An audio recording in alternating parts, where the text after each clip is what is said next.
rendez-vous d'Alex fii ci Baol Times TV di dalal tey ay kilifa politique ñu ràññee si doyen Djibril Thioune ràññee ci soxna Aïcha Thioune ak monsieur Pape Sarr balaa ñuy dugg si émission bi rek doyen Djibril Thioune yow mi xamee yaa njaboote ki nga xam te moo war a def déclaration tey dañoo bëggoon rek nga nuyoo sàddu ci ay kàddu ñu xuus ci waxtaan bi.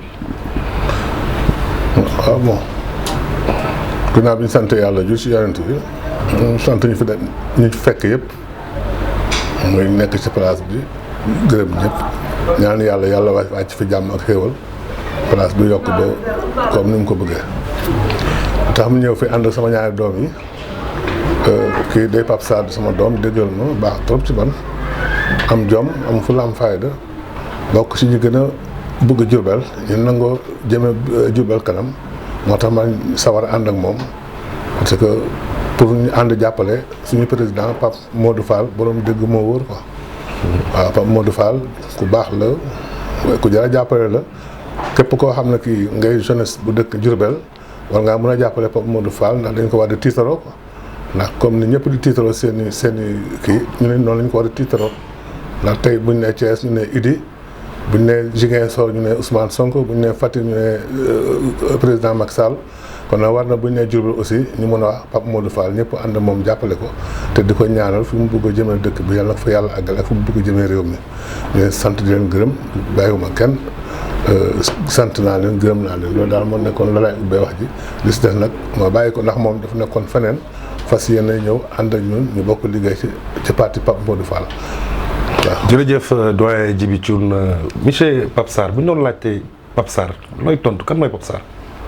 donc ma lay remercier monsieur Alex ci invitation bi ci plateau bi di remercier aussi techniciens yi fi nekk rek ñu fekk di remercier sama papa ji toog Pa Djibi Thioune ak madame Aïcha donc bu ma mënee wax ci Pape Sarr benn enseignant la de profession dëkk fii biir Njaareem juddoo Njaareem yaroo Njaareem màggee Njaareem jànge Njaareem ba benn moment ma dem jàngi jiwaat ay affectation par la suite ma ñëw ñibbisiwaat fii nekkaat biir Njaareem nekk doomu Pape Sarr ak tamit Khady Ndiaye donc dëkkun tamit Cheikh Anta fii voilà juddoo en face dispensaire région médicale mais maa ngi résider actuellement à la cité ouvrière avec la grande famille.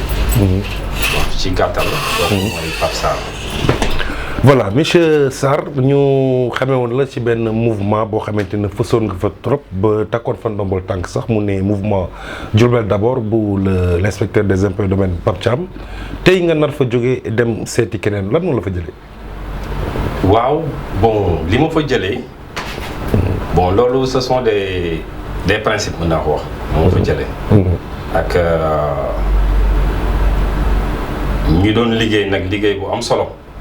vraiment donc moo xamoon ko ci dynamique ak vraiment donc mu amoon ay ambition moom it yu baax pour Diourbel bien vrai que yàlla mooy def ànd te moom tamit moom mooy def tàkkalikoo doon nit ku baax yu yaatu mais ñu dem ba benn instant vision yi ak gis-gis yi bokkul loolu waral ma xoolaat toogaat réfléchiraat defaat un petit feedback pour a mën xoolaat daal fan laay mën a tegaat sama tànk. waxtaan ngeen si yàgg le président Pape Thiam. waaw jot nañ ci avancé. ay kàddu wax ci. par la suite mu félicité ma encouragé ma. vraiment donc métti lu ko waaw. mais vraiment bu gënoon ma toog mais yàlla comme li ma wax rek moom mooy def ay nit di ànd def tamit ay nit ñu dem ba benn instant pour ñu ànd. ok parmi tant de leaders politiques au sein de la mouvance présidentielle muy Benno Bokk Yaakaar pourquoi le choix de Pape Modou Fall. waaw le choix de Pape Modou Fall donc comme ni ko paa bi waxee rek bien vrai que bi ma nekkee du mouvement Diourbel d'abord en tant que le vice-président et puis par la suite le coordinateur des cadres donc comme nous donc par le biais de notre profession On dit que donc nous allons toujours à la quête de l'information. Bon, je suivais les informations, surtout donc le digne fils de Diourbel, monsieur Pape Modou Fall. Donc ses œuvres yi muy def biir Diourbel tamit non seulement biir Diourbel mais au niveau national. Donc ak tamit parce que nit booy ànd ak moom da ngay gis ses valeurs, ses principes, ses convictions ak aussi tamit son dynamique. Surtout dans le cadre du travail. Avec l'amour et l'affection bi mu porté surtout au niveau de Diourbel. Loolu gën ma ci poussé sama papa ji ñu waxtaan ci vraiment waxtaan ci ba yàlla def daal loolu sotti ba le samedi passé. ñëw seet si ma toog ñu waxtaan. nas nocci teg. nas ngeen nocci leen seet si na la lan ngeen tënk lañ ndax mën nañ ko xam. ci seen avenir politique ci développement en tant que jeune lan lay xaar ci jeunesse bi tout et tout. waaw nas nañ tënk nañ nocc nañ waaw lépp rek c'est dans le cadre pour faire essayer d'ici la région de Diourbel au pinacle du développement loolu lañ ci dans tous les secteurs. Surtout nag donc secteur éducatif donc surtout aussi fi nga xam ne fi lañ gën a soxla lañ gën a pousser sax mooy l'insertion des jeunes donc l'emploi comme mooy yàlla def na li mu ko def foofu jot nañ ci waxtaan parce que bu ñu xoolee Diourbel fii la majeure partie des jeunes donc sont à la quête du travail waaw loolu waxtaan nañ ci ñu xool yan perspective la ñuy xool vraiment pour résoudre ce problème aussi waxaat tamit surtout sur les femmes tamit loolu c'est un problème, c'est un fléau majeur ici au niveau de Diourbel nan la ñuy def pour les épauler vraiment ñu mën a gérer leur foyer loolu tamit wax nañ ci ak aussi le cadre de vie yooyu wax nañ ci vraiment wax ci ay projets yu bari yoo xam ne ñu toogoon ni di ko wax vraiment duñu jeexal ci tënk daal loolu jot nañ ci wax. Justement am nga loo junj mu jëm sur l'emploi des jeunes te moom c'est le directeur de l'emploi te je sais que gaaw na ci ndax amul lu mu la promettre chez emploi. waaw am na lu mu jot a promettre foofu. am na lu mu jot a promettre. pour ñu jéem a les jeunes yi nga xam ne am nañu ay CV. boo xam ne c'est très solide ñu xool nan la ñuy jéem a def ba fexe leen a wutal emploi. waaw financement des femmes. financement aussi des femmes. promettre na ko. promettre na les femmes. pour leen jàppale leen ci.